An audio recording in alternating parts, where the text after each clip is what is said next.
Okay, g'day guys, welcome back. We're running the Power of Wishes team today, simply because it is just crazy good. We're taking on Cell again, obviously 2 videos in a row taking on this first one on Cell, but he's a different kind of breed. He's a really fun event. It's kind of short and sweet, but just as powerful as you'll get from the start.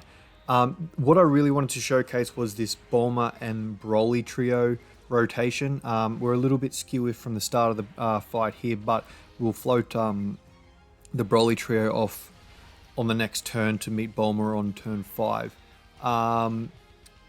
Yeah, just the reason I wanted to bring them up more than anything is because we're coming to a celebration where I'd imagine on the villain side of things, they'll all have Power of Wishes as a category that they have. So any Goku Black or Zamasu have have the Power of Wishes category.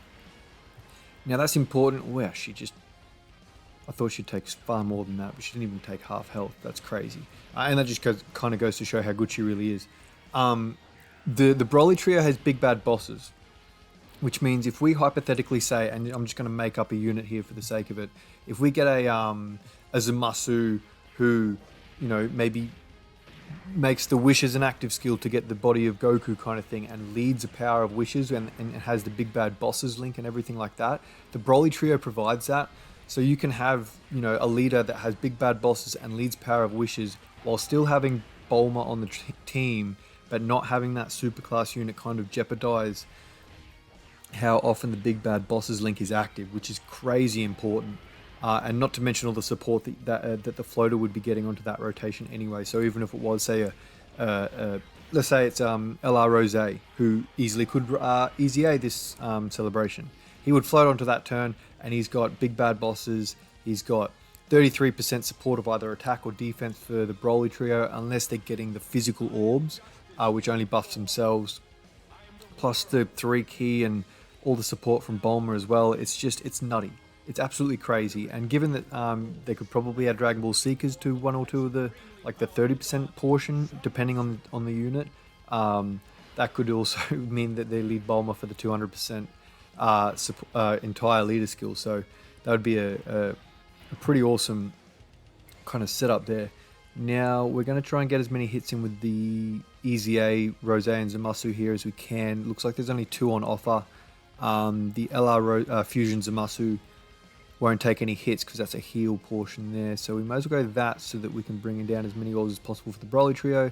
That looks like, I was going to say 8, but it's 7. Int orbs as well as tech orbs support for defense. So there's no attack support on turn from the trio. There is defense support though.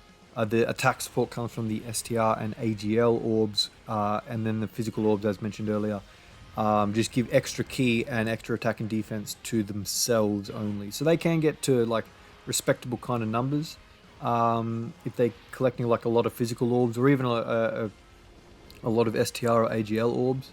And the damage that they just took is actually really good there thanks to Bulma. Without her, because I've failed a couple of attempts at this before getting this recording, they take up to about 150k per normal at the very start if Bulma's not supporting. So thanks to the 7 orbs, we're just dodging there. I mean, look how important they are. And when you're on a team like this, especially on rotation with Bulma, as much as possible, she makes rainbow orbs anyway, so getting the 7 orbs is nothing. Look, there's more than 7 physical orbs there. There looks like there's 6 orbs on offer for tech, but with a little bit of manipulation you can bring them down anyway. She only needs 5 orbs. I know 7 orbs, there you go. There's the tech orbs as well. 7 orbs gets to the additional super attack, which is obviously ideal, especially for defense, if you are worried about her. But honestly, sometimes it's worth just settling for 5, because 5 is the cutoff for the support for both turns. Sometimes I like to just go 5 if it's on offer. That way I can allow some of the units that are stacking that little bit more of an opportunity to stack in case there are several phases that are a bit fragile, especially early on.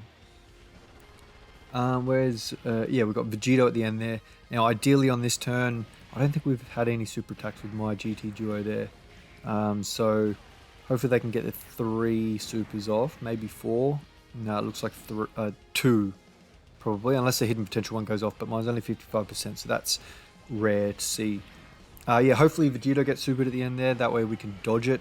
I mean, obviously it's a 50% chance, but dodging that and then maybe taking a normal might be handy. That way we can get the standby off on the following rotation for the GT Vegeta support over the Zamasu rotation, or pairing, I should say.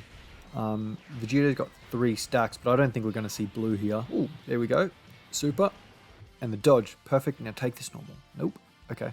Don't worry about it. So yeah, I guess this kind of goes to show the fact that we're not getting the standby. How this team is kind of running through this event without having its rotations set from the start. I mean, these guys were, the other one weren't. The important one, I guess, wasn't.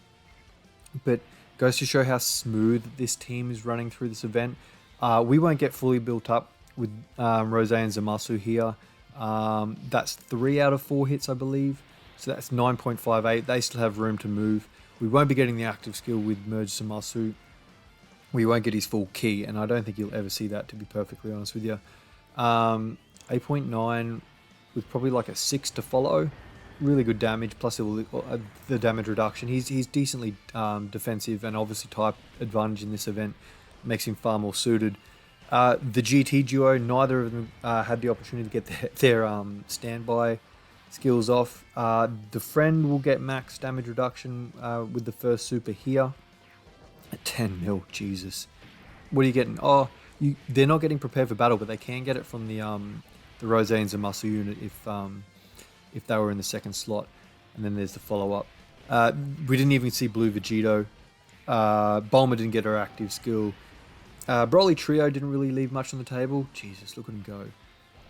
But, I mean, they don't really have much to leave. They dodged everything. We didn't even get the rotation set up between Bulma and the Broly Trio. So that just kind of goes to show how fluid they make this run, or this team function, I guess.